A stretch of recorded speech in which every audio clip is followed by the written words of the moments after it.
What's up, guys, and welcome to episode 40 of the Yard Podcast. I'm your host, Randy. And I'm your host, Konu. But can I just say, I can't believe we're on episode 40 already. I I know. mean, time has really just flown by. Yeah, we've done one of these. So we've done one of these every single week since we started. However, there is one episode missing because, it was that, I forget what episode it was, but we literally played everything out on it. It was before season had started in 2020, so all those bullshit rule changes, everything kept coming up. And as soon as we were about to drop the episode, everything on that episode had been switched by MLB, and so we were like, okay, now our episode has a bunch of false info, so we never dropped it. So we never missed an episode, but here we are, episode 40. I can't believe it's been almost a year. It's been fun though. First, it has. Remember, I didn't even want to do it at first. Yeah, and it was I remember you had to pressure me to do it at first because everything, we got all of our equipment literally the day before everything shut down. So we were getting ready to record, figuring everything out, and then COVID hit, and I just I was over it. I didn't want to do anything. Yeah. So I'm not recording a podcast. There's nothing to talk about. I'm not doing this right now. And then we eventually were screw it, let's do it. And 40 episodes later, here we are. Really exciting. We appreciate everyone who stuck around and listened. You guys mean a lot. We're hoping we can actually give you some great content this year, with some real baseball and fans hopefully attending games at some point, and maybe even a full season. We will talk about some of that here in just a couple minutes. Unfortunately, we do have to discuss yet the passing of another legend in our baseball world. On Friday, it was announced that Hank Aaron had passed away in his sleep. His story is so much bigger than baseball. He was a Black man who dealt with racism his entire career, dealt with death threats everywhere he went. His own family dealt with death threats. His daughters couldn't leave their dorms in college, I read. When he broke Babe Ruth's record, you can actually hear Vin Scully discussing it, and he talks about what a special day it is to see a standing ovation in the Deep South for a Black man who just broke a baseball icon's record in Babe Ruth, and he was getting death threats. I listened to a video shortly after where I forget who it was, but you see his mom run onto the field and hug him as soon as he hits that home run.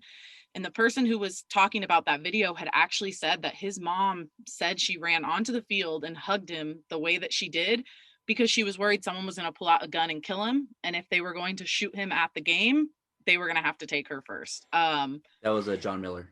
Okay, that's who it was. Yes, John Miller. And that's heartbreaking, even just to hear that, to think that any mother would even have to think about that, let alone, as every mother would, willingly put herself in the way of possibly someone attacking her son. Same thing. There were two white men who ran on the field, which was stupid. Hank Aaron should have had his moment alone with his teammates and family. But two white men ran on the field to run the bases with him. I also read his security guard sat in the stands with his gun, with his hand on the trigger of his gun, because he didn't know what to do, because he was worried that, were these white men a threat? Were they going to try to hurt him?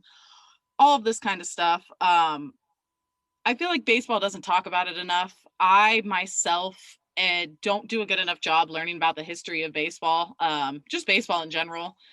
And to learn so much about Hank Aaron when he passed, it's kind of frustrating to me that baseball does not acknowledge just how fantastic of a player he was.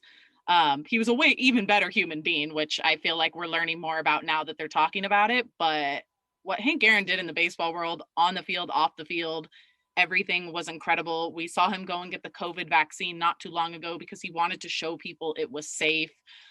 He wanted to be that voice for the Black community and show people that they could go get that too. This is a tough one, as a lot of them are, but this one especially, his legacy is never going to be forgotten. He has a book. It's called I Had a Hammer, the Hank Aaron story. I'm going to buy it and read it. I've read a lot about it, a lot of great things. So I suggest you go out and read it if you want to learn about his story, because I think any baseball fan could learn a lot from him. So I don't want to go on that forever because it feels like we have to keep dealing with this awful stuff. I usually don't say things I was going to say, death, but you've pretty much touched on everything. So I'm not even going to say what I was going to say. I think he was just the epitome of a legend and a king, and I hope he rests easy. And condolences to his family. Yes, condolences to the Aaron family, and yeah, that's it's another rough one. So, with that said, let's move into our baseball news for the day. Yesterday on Monday, we heard some news that came out that local officials for the host cities of the Cactus League, which is Cactus League is spring training in Arizona, Grapefruit League is spring training in Florida. They asked MLB to think about postponing spring training due to COVID-19. Everything I'm reading, this isn't actually going to matter. These people have no say in it. Basically, we're at the point where if the actual government or state government, it's not really even so much, I think, the local health authorities at this point. Like, I think the governor has to step in and say, we're not going to have sports. And you and I discussed this when you have the Coyotes, the Cardinals, the Suns, and I even think the displaced San Jose Sharks have played some games in Arizona.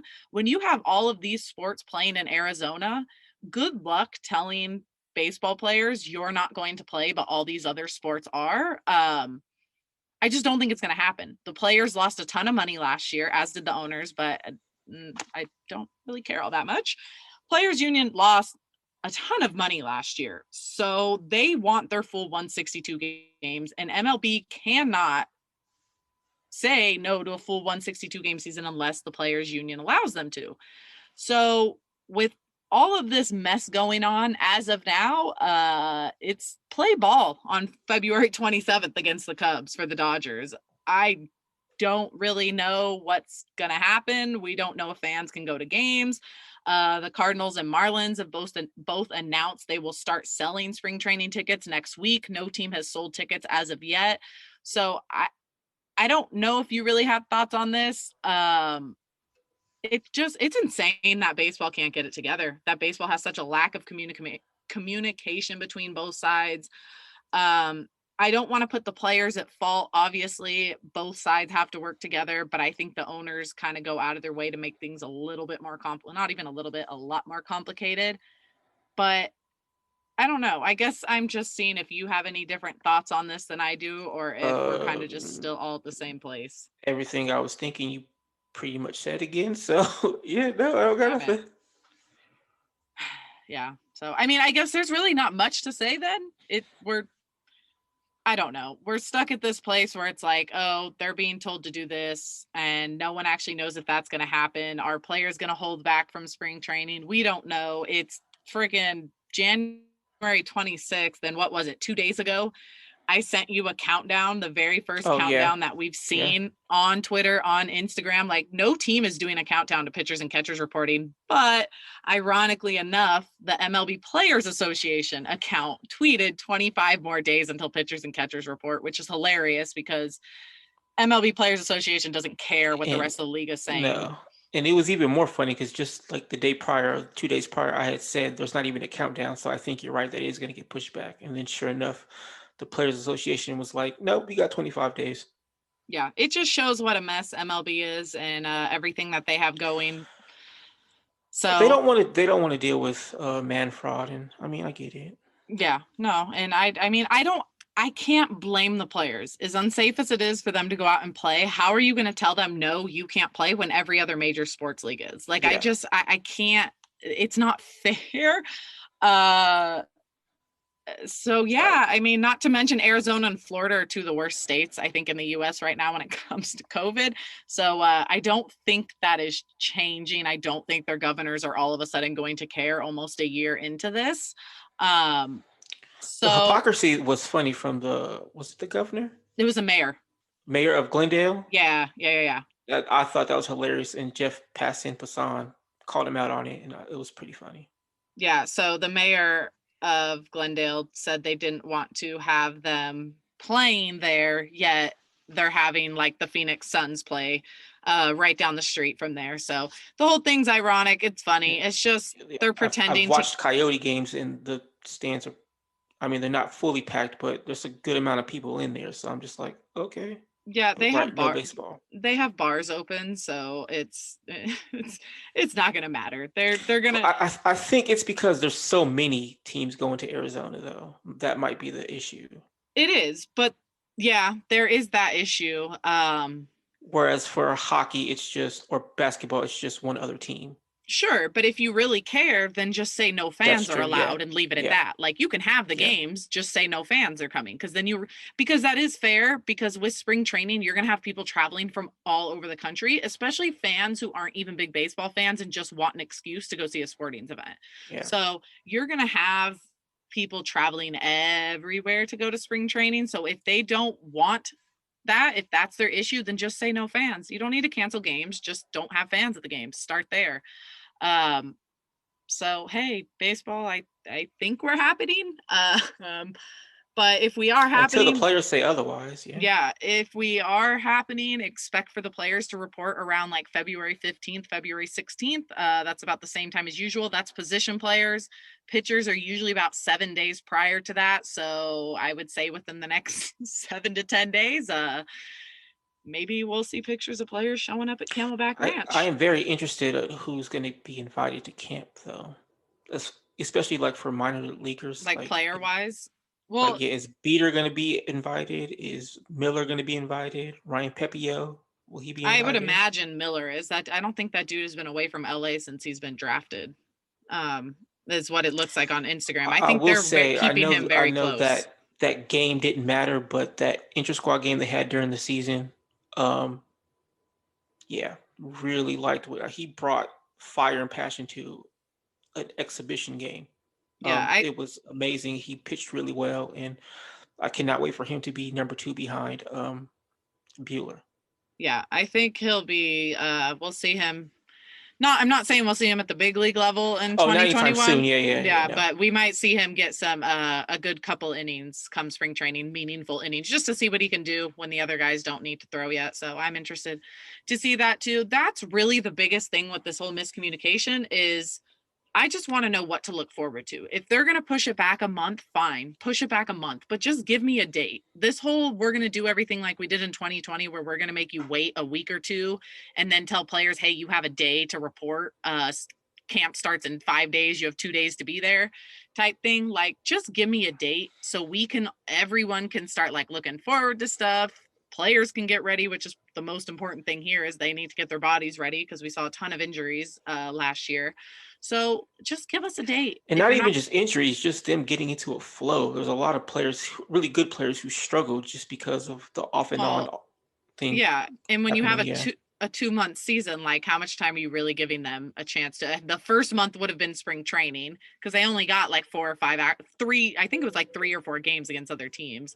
So in reality, we gave them spring training and then 1 month of a season. And I feel bad for some of those guys because they're all signing contracts off that year. And for some of those, it did not go so well. But when we talk back about 2020, there were some new rule changes that they put in place for the season because of COVID. We saw DH, that way pitchers wouldn't hit, and we saw expanded playoffs. This was something teams and players have been trying to talk about for the 2021 season. As we all know, MLB owners want expanded playoffs. It makes them more money. The way it is set up, players don't really make more money off expanded playoffs, so they don't really care for it. But the players want the DH, which makes sense. It gives 15 extra guys a job. So they're getting their guys jobs. That's what they want. But the owners know that players want this, so they're using it as a bargaining chip, unfortunately. They tried to come to a deal. That did not happen. This would bring the DH back and expanded playoffs. It was basically a trade. Owners said we'll give you the DH if you give us expanded playoffs. Players said no. So as of now, there is no DH for 2021, which is stupid. There is no expanded playoffs, which I'm happy about because those were stupid. However, I don't like that I'm glad there's still a chance we can have the DH in 2021. Don't get me wrong. I don't like that it can still be negotiated on when season is supposed to be starting in like in a little over 2 months. That bugs me a bit because teams are still kind of weighing in on what's going on. As we all know, we're waiting to figure out what's going on with Turner. If there was a DH spot this year, maybe it makes that signing a little bit easier. We've talked about guys like Marcell Ozuna. If there's a DH this year, maybe he signs quicker. Nelson Cruz is looking for deals, but because they don't know if the DH is going to be in the NL, the Twins are kind of just stuck with him. Not with him. He's a very good player, but I'm saying he wants other options. So he's stuck with just the Twins for now. Even Jock.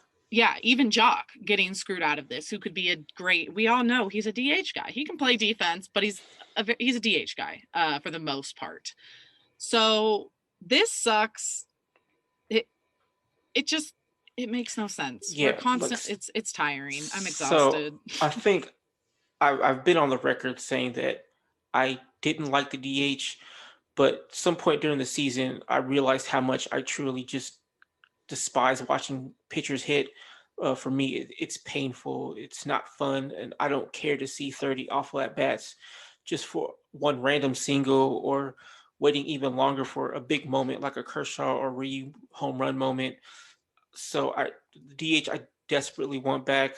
But with that said, the fact that it had to be tied to the expanded playoffs, I understand why it was turned down. We don't need to see 500 teams or below 500 teams in there.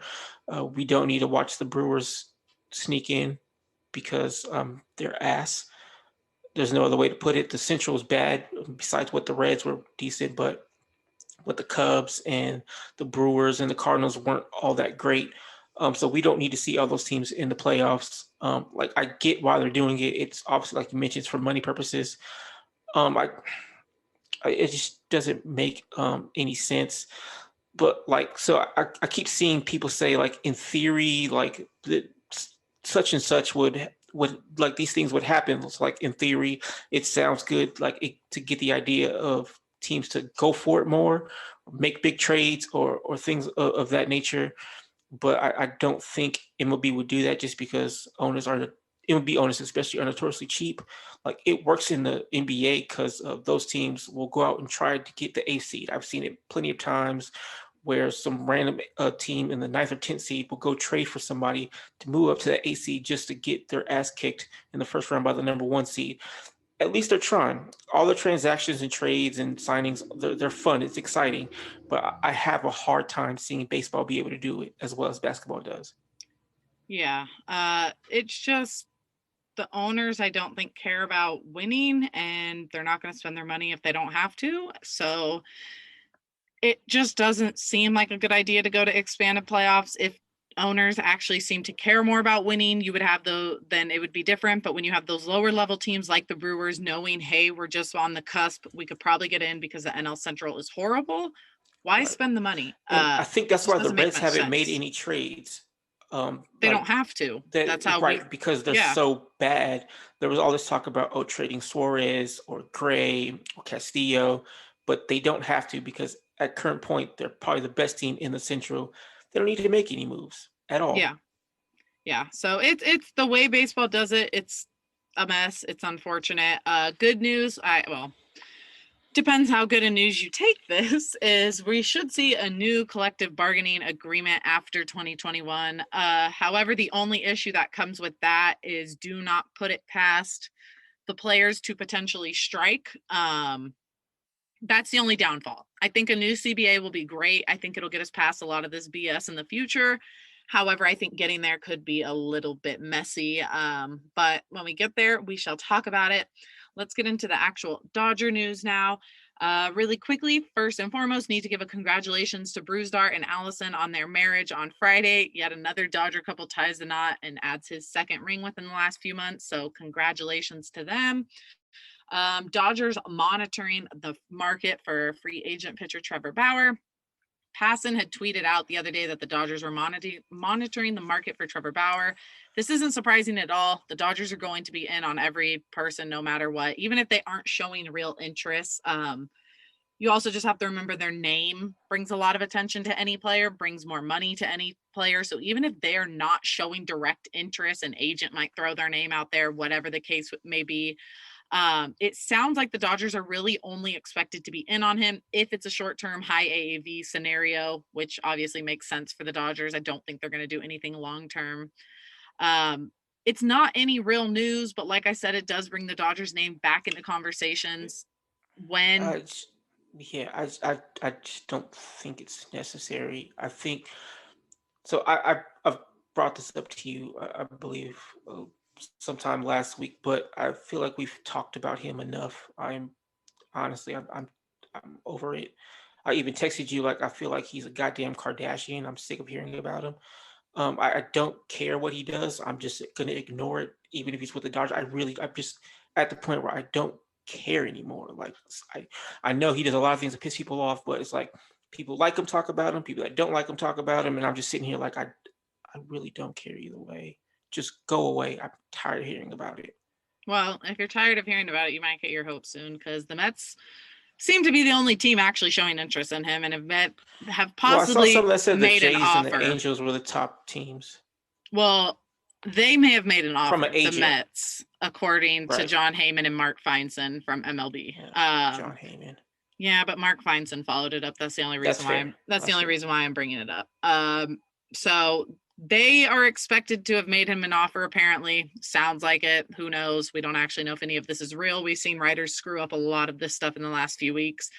It would be nice if he signed because I think a lot of people are over him at this point. I think it's really gotten to the point where even fans who wanted him just want him to sign somewhere so we can stop talking about him. And I'm right there with you. I'm over it. As a Dodger podcast, though, we are going to bring you guys the news, even the not so much news, because hell, what else is going on in baseball? Hopefully something soon. I've advocated for him because I think he's going to be a better pitcher than people think he's going to be. I get the skepticism about him, but I think he's going to be. I don't think he's going to be great, but I think he's going to be fine. I don't want him for 2 years. I don't want him for 1 year. I don't want him on the team. I don't think he deserves to be on this team. But that's just my opinion. I think, yeah, no, that's how I feel too. I don't care to hear about him. I don't want to see him. I just want him to sign a deal and then go away. Talking about signing deals, a Dodger free agent has signed. Well, the weird thing is nothing has come from the team himself or the player himself, but we've seen enough reports, and I think this one is legit. It sounds like Kiké has found his team. He signed a 2-year deal with the Red Sox. It is for $14 million, about $7 million a year. Deal is pending a physical as always, but it seems like a done deal. We all know Kiké wanted to play every single day. Red Sox are going to give him the best chance to do that. He was not going to get 500 at bats with the Dodgers. So this really is the best for Kiké. I know Kiké fans are going to be sad, but when a player can get their money and can play every day, it really is better for them. Maybe he'll go over there and freaking tear it up, be loved in Boston. I know a lot of Dodger fans are worried about him going to Boston because we know how Boston treats their players. But at the end of the day, you guys know how we felt about Kiké. No point in talking about it. I do want to say thank you, Kiké. This was the best news that came out this previous week. Everything. You gave us our moments in the playoffs. You had big moments. So whether or not I wanted you on this team doesn't matter anymore. You found your team. You came up big for us this year in the playoffs, helped us bring home that World Series. So thank you. And hey, go enjoy your new team. I hope you kick ass over there. On to the next thing. We are with Brad Hand. Signs an agreement with the Nationals. So now we've seen another guy fall off the Dodgers kind of interest that they were looking at. They had Brad Hand, Kirby Yates. Kirby Yates last week signed with the Blue Jays. And now Brad Hand has signed a 1-year, $10.5 million deal with the Nats over the weekends. Indians let him go when they didn't want to pick up his $10 million club option. So the Dodgers showed interest in him, but it seemed to die down a lot. We heard kind of the Mets were in on Hand last. I thought that's where he was going just based on how much conversation. Hand is no longer an option. Yates is no longer an option. So what do the Dodgers do at this point? It seemed like the Dodgers could have beaten that offer for Yates in Hand. So something wasn't adding up to me. Did those two players just not want to sign with the Dodgers, or was the Dodgers' interest overstated with those people? But I wrote a piece on Dodger Yard regarding bullpen options, and I think my favorite out of the remaining options was Justin Wilson. He's a lefty, and he's been someone who can get people out from both sides of the plate. at about the same clip, actually. So he's someone that you do not have to worry about leaving him in there for that mandatory 3-batter rule. He's been very consistent. He's not great, but he's also not bad. He's been decent for 9 straight years. So I think that is probably the best option if they need a lefty to get hitters out. Yeah. There's still definitely a few options out there. I think the last one we really saw was Jeffress. I'm not totally concerned if they don't get anyone. I think we all are on the same page for the most part, the fan base, everyone that's kind of like, hey, get us a third baseman and a right-handed bat. That's kind of where we sit right now. So that's where I'm at for the most part. I want a third baseman. I want a right-handed bat. I would love if they added another arm to the bullpen, but I don't think it is 100% necessary. I don't think it's needed, especially if they can hit on Morrow again or hit on I swear I suck at remembering people's names. Jimmy Nelson. Yeah, if he can do something there, there's options for them there. Not to mention even Dennis Santana. Yeah, if he comes back good. And if we have, there's Mitchell White. If they could figure something out with him, we don't know. Tony Gonsolin may. One of them's probably going to have to. It's probably going to be Gonsolin. Probably going to the bullpen. So there's options, and not to mention if we're having a 130, 160 game season, this makes the trade deadline a lot easier because you actually know what you're looking at from pitchers long term versus the whole 3-4 weeks they had in 2020. So not too concerned there. But I am intrigued to see what happens. I feel like Friedman's been a little quiet. Nothing been going on lately. So well, he was quiet all last offseason until Mookie in February? Yeah, beginning of February. Yeah. So obviously we won't get anything that big. Some people still think we're going to get Arenado. I don't think that's happening. Who knows? Oh no, we're getting Mike Trout. But yeah, that'd be great. I don't think anyone would complain there. But yeah, no, I want a right-handed bat, and then I'd happily go back to looking at the bullpen. So until we figure out what's going on with there, of course, Dodgers are still in on Turner. Found out today that apparently the Brewers are also in on Turner, but he said he wanted to play with a contender. So I don't know how the Brewers made the list. Well, it depends what your definition of contender is. Is it just a team that gets to the playoffs? If it's just a team that gets to the playoffs, then I guess, sure, they're a contender because they made it last year. No. Are they a contender to win a championship? No, but I don't think the Jays are either. So I don't know. Yeah. Who knows? The Jays are obviously closer, but I still have the White Sox over them. There's also still another mystery team. We don't know. I'm kind of surprised, to be honest with you. Kind of surprised. It could be, couldn't it? Because weren't they looking for a right hand? Weren't they looking for a third baseman? Third baseman, yeah. Yeah. I don't know. I guess they're kind of falling off on Austin Riley for whatever reason. He's still pretty young, I think. So I don't know. But it sounds like they're kind of giving up. I forget what it was, but I did read something about that. I just forget what it was. Yeah, I don't know. I think it's weird. Turner still has not signed to this point. Especially if it's with the Dodgers. Yeah, it's for sure the 4 years. Dodgers are probably saying, "Hey, dude, we'll take you back, but it's on our terms. We're not budging." Turner's probably hoping that they're going to budge if the market keeps getting thinner. Or maybe he's hoping some team will come out and give him that 4th year, because that seems unlikely too. So who knows?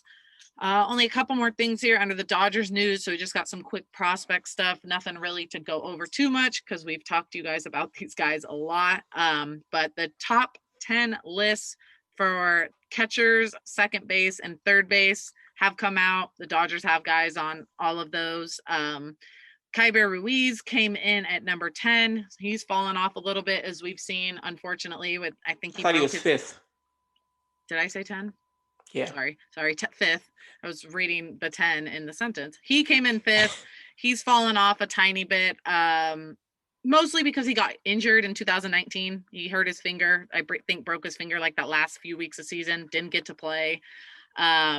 And then really there was nothing for 2020 for him to show off. Even when he was on the big league roster, he really only got those couple at bats. So hit a home run first at bat. Yeah, he did. That was big for him, but he didn't really get any other chances than that. I would have liked to have seen him. So I think what I liked about this ranking thing is even after they ranked him, they said who's going to be the best at, or who has the most upside at different things. So Ruiz being in the middle makes sense because he wasn't on any of those. he wasn't the best runner. He wasn't the best fielder. He wasn't the best power hitter. He wasn't the best pure hitter. So him being in the middle obviously makes sense because I think Ruiz is one of those who's just he's solid all around. He's not great at any one thing, but he's kind of like a jack of all trades, minus the power. He doesn't have any power. Yeah. So yeah, that makes sense because yeah, he wasn't anywhere on there. Another on the second base list, that one was interesting to me. We saw Michael Busch came in the fifth spot, which again we've talked about him quite a few times because I know you're excited to see him come up. And then Zach McKinstry actually got like a notable kind of keep an eye on this guy at the very bottom. So Dodgers have two guys in there with Zach McKinstry and Michael Busch. Michael Busch ranked fifth. Yeah, so with Busch, he's really, especially after this season somehow. I guess the reports from camp have been really good, and then I think they played in the fall league somewhere. So with Busch, it's the main question is where the hell is he going to play? He played first and left in college. They were talking about he's good enough to play at second. I don't think so. So I just don't know where he's going to play. So, but they also had Busch with the most power upside. They said he's going to hit 25 plus home runs once he reaches his peak. Yeah, I think it's because he barrels the ball really well. He has a really advanced approach. I think I brought it up last week that he's walked more than he struck out in all his not major league, but all his baseball playing seasons. So he's obviously got a good eye at the plate. He's got really good bat speed, and I just like his calm approach at the plate. Not too much going on. It's just it gets in there, doesn't really move, and then all of a sudden he's smoking a double. And I think McKinstry was the keep your eye out or keep your eye on candidate. He was a 33rd round pick in 2016. He's just slightly above average in everything, but I think he should be able to fill in that Kiké role pretty well since he plays a lot of positions as well. Yeah, so I think that works for him. Michael Busch would be nice to see at some point. Sounds like he'd be a good fit in left field. Dodgers do need a left fielder. I think we all know we don't really need a second baseman until we find out what's going on with Seager, or if he's not sticking it short and Lux goes there. But we do have a top third base prospect. Cody Hosey came in at number 8 on MLB Pipeline's top third base prospect list. So I know a lot of people keep talking about him. I've kind of another reason I've been okay with Turner taking like maybe a 1-2 year deal at absolute max would be holding over just until he got here. But I'm kind of excited for him. He's a bat first prospect, isn't he? Is that what he's? Yeah. More the hitting type. So yeah. I don't know much about him. I just know can hit the damn ball. Yeah, he's got like this short compact swing with some natural lift to it. He got a real power surge, especially his last year in college. Gavin Lux and other coaches were most impressed with Hosey at the alternate site, the way he was driving the ball into the gaps and putting up good at bats. I'm a big fan of his swing. I think he keeps it simple and he drives through the ball really well. So before being drafted, there was talk about him possibly moving to first because he wasn't all that good at third, or moving to left field. But at the site, we got reports saying how well he was handling shortstop, which was interesting to me because obviously there's Seager, and then also Jacob Amaya is like the top shortstop prospect in the Dodgers organization. And I know Amaya is seen as mostly like a defensive player. He was rated the best defensive player in the organization, but I think he's improved as a hitter every year. He isn't great, but I think he's been decently solid. So it's interesting to see that they decided to try Hosey out at shortstop. Yeah, so definitely sounds like the Dodgers, though. They like their versatility. They like their guys to be able to move everywhere. I think Friedman likes to have those options too, just when it comes to trades. If they do trade Amaya, they know, hey, maybe Hosey can fill in at this spot if needed. It's probably not their like number one thing, but they like to have guys there just in case. They will be releasing their shortstop and outfielder list later this week, as well as their top 100. So when we see any Dodger names on there, we will discuss those next week. Heading into some MLB news, as always, these are just the quick trade signings that have happened over the last week. So George Springer has finally signed with the team. He went with the Blue Jays, not very surprising there. He signed a 6-year, $150 million contract, 25 million AAV. I mean, I don't think he's worth it. It's pretty wild. He is. Is he? I don't think he Yeah. is. I looked at his numbers and I just am not impressed by a career 270 hitter who has been decent in the outfield, not fantastic. And everything I've heard says he probably isn't going to stick as a center fielder for very long. No, he's got to move to right. So I don't know. I don't care. It's not my team. It's the Blue Jays. Springer was one of the few Astros who I didn't actually like hate that much because he kept his mouth shut when the whole scandal happened. So it made it easier to not hate him as much. But I will say I am looking forward to seeing him return to Houston and kind of see how that is. And I wouldn't mind if he took it to Houston a bit. It'll be fun. Someone needs to knock them off the AL West. The AL West is so boring. I'm looking at career OPS of 852, OPS plus one. Yeah, he's worth it. Yeah, I don't know. We'll see. I think we'll see. Like I said, I don't care. Not my team. Don't care for the guy. Did you hear about the record-setting AAV today for JT Realmuto? Because he returned to the Phillies. I didn't even know he signed, so I just saw it right here. Yep, he re-signed with the Phillies, 5 years, 115.5 million. It's a 23 million AAV, which is the highest ever for a catcher. It is not the highest contract ever for a catcher, just the highest AAV. So hey, good for him. Phillies will probably still suck though, so don't really understand going back there. But I guess they were got his money. Close to the playoffs. It's just the Braves were, better. Yeah, but now they got to deal with the freaking Mets too. Really Mets, and then the Nats have made the Nats have made a lot of moves, surprisingly. Like not that they're not a good team, and I don't know. I feel like they kind of surprised me with how many random like little moves they've made that could turn out to be very good for them. As long as they're healthy, they should be all right. Yeah. Not better than the Braves, but they can give the Mets some issues for number 2. If Soto and Turner show up too like they did last year, they'll be good to go if they can. They just need their pitching to stay healthy, I think. Jurickson Profar returns to the Padres on a 3-year, 21 million. He's getting $7 million a year. It's hilarious. He's actually identical to Kiké. Like they've literally had like 2 less at bats. I think Kiké has 1 more hit than him. So they're pretty, like if you look at their numbers, they're almost identical hitters and they got paid the same exact. So I found that very interesting and funny because I didn't know that they were similar either because I heard Profar was going to get more money than Kiké, and I was like, I mean, okay. And then I looked at the numbers and I was like, oh, okay, yeah. Yeah, I definitely thought Kiké would get more than Profar, but then once I looked at his number, I'm like, you guys are literally. I thought just for like the Kiké's because Kiké has like a 5 or 6 more career WAR than he does, and it's just from the defense. Like that's all it is alone. So yeah, I thought that was funny. Yankees traded for Jameson Taillon. I think Taillon. Okay, Taillon. So for 4 prospects, he's under control through 2022. Adds to their rotation. Now they've got Cole, Kluber, a couple of other guys. Severino, I think, should return at some point after having Tommy John in 2020, early 2020. So he might be back towards the end or middle of this season at some point. It's good that they're getting pitchers after Cole, but I mean, they're just all pitchers with injury history. Yeah, so you don't know how they're going to hold up. It's just interesting because they're one of the top AL teams, and you kind of wonder, like, I don't care about the AL. I never care about the AL until we get there. They're a top AL team. Well, yeah, I mean, yeah, I think they're going to take. They should probably win the East now that the Rays are stupid. Yeah, but, if the Rays didn't trade away or let one of their best pitchers walk and then trade the other one, it might be different. But I'd be interested to see the Blue Jays give them a run for their money. I think that Blue Jays team they need pitching. Yeah. If the Blue Jays can find themselves another starting, let's roll. Yeah, let them go get Bauer.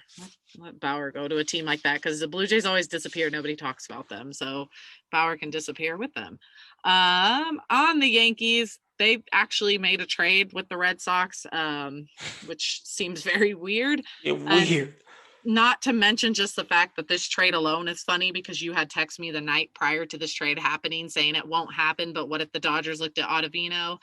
The Red Sox received pitcher Adam Ottavino and Yankees number 24 prospect, right-handed pitcher Frank German or Herman, I'm not sure, for cash considerations or player to be named later. So that would have been an interesting piece for the Dodgers to look at for the bullpen. He is owed a decent chunk of money. However, that's about $9 million. Yeah. That should never be an issue for the Dodgers, but he had an incredible 2019. Just thought that I don't even care so much about the trade, except for the fact that we talked about him and just the fact that the Red Sox and Yankees made a trade together. I wrote a whole piece about it, detailing why I think it would be interesting. And then I usually pre-write a lot of things, but that one I put a lot of time into. And then just as I was finishing, I saw the news and I was like, so I just wasted like an hour and a half. It was that detailed. That's how it goes. That's the thing with writing too, is like, if you put the thought off for one day, like that's what happens. It's the worst. But, and I told you I was going to do it to the next day because I was enjoying football. Yeah. So you get for enjoying football. Just kidding. Yeah. It was actually, no, those games were all right. They weren't even that good yesterday either, unfortunately. I think Super Bowl should be good though. We'll see. Anyways, back to baseball. Let's go Mahomes. Yeah, I don't care for either. God, awful. I love Patrick Mahomes. He's great. Oh, it's nothing against Mahomes. I like Mahomes. I'm a Raider fan, so Chiefs. Chiefs don't like, and then I can't stand Tom Brady, so they're both bad. But I'd rather Mahomes win. Anyways, back to baseball. Garrett Richards signed a 1-year, $10 million deal with the Red Sox. Jose Quintana is on his way to Anaheim. He signed a 1-year, $8 million. Michael Brantley, who we all thought was going to the Blue Jays, even Ken Rosenthal thought he was going to the Blue Jays, had actually returned to the Astros. He signed a 2-year, $32 million deal. J.Hay Happ signed a 1-year, $8 million deal. Austin Romine, J.Hay Happ with the Twins, 1-year, $8 million. Austin Romine, 1-year, $1.5 with the Cubs. Ryan Zimmerman re-signed with the Nats and returned on a 1-year, $1 million. And as of today, Cesar Hernandez re-signs with the Indians. He got 1-year, $5 million. So that is really everything. There goes that's my going piece on on right Hernandez now. as well. So taking that one off. Oh, you had a piece on him too? Oh, because I was looking at other options because they haven't been talked about. Like we've heard Simeon and we've heard other things, but I was looking at people we haven't heard about. So he was one of the three. Yep, great. Yeah, so there's that. We just wanted to say, as always, thank you guys for listening. Make sure you leave a review. We have seen a couple on there as of late, so thank you for those on Apple Podcasts. Make sure you check us out on social, on Twitter, Instagram, TikTok, YouTube, Facebook at Dodger Yard. You can find me at Randy_Radcliffe on Twitter and Instagram. You can go to allmylinks.com/Konu and you can find everything about me on there. But I did want to bring something up really quickly. You saw the article I sent you this morning, right?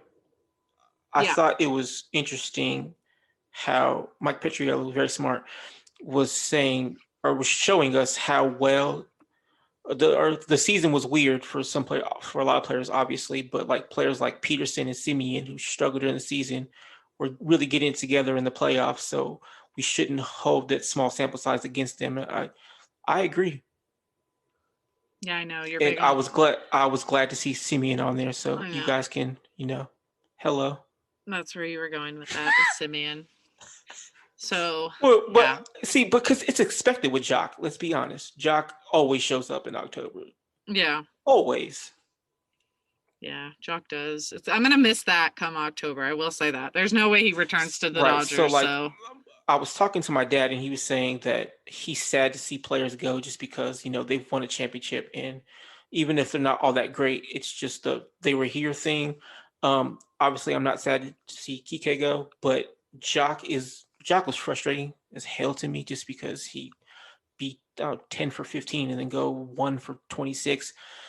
But come October, you knew he was ready to rock and roll. Didn't matter who was throwing, he was going to hit it. And that was truly fun to watch. Yeah, it was. It's weird. It's not so much. I don't even mind so much any of the players that are gone, but it feels weird that like a lot of these guys have been together for 5 or 6 years and it's like they win the championship and now it's like the band's breaking up. Yeah. And it's a weird feeling, but You know what? We've got so much young talent. We've got guys under contract for a long time, and we've got a hell of a talented team that this team could go and do their own thing for the next few years to come. And I'm looking forward to that. I just want to know when baseball's starting so we can have something to look forward to and get back to enjoying the thing we all love and hopefully actually be at a game safely at some point in 2021. But if that is all you have, then I think we are good today.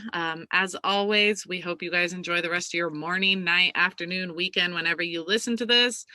Dodgers are still the world champions. We're going to be saying that until someone takes it from them. So I'm going to be saying that until another team wins it. no, I'm going to fuck. I'll be saying it even after. I don't care. 2020. As long as you throw in that 2020, it doesn't matter anyways. They're still the 2020 champs. So hopefully it's us again in 2021, but until we get to that point, I'm excited to see how we get there.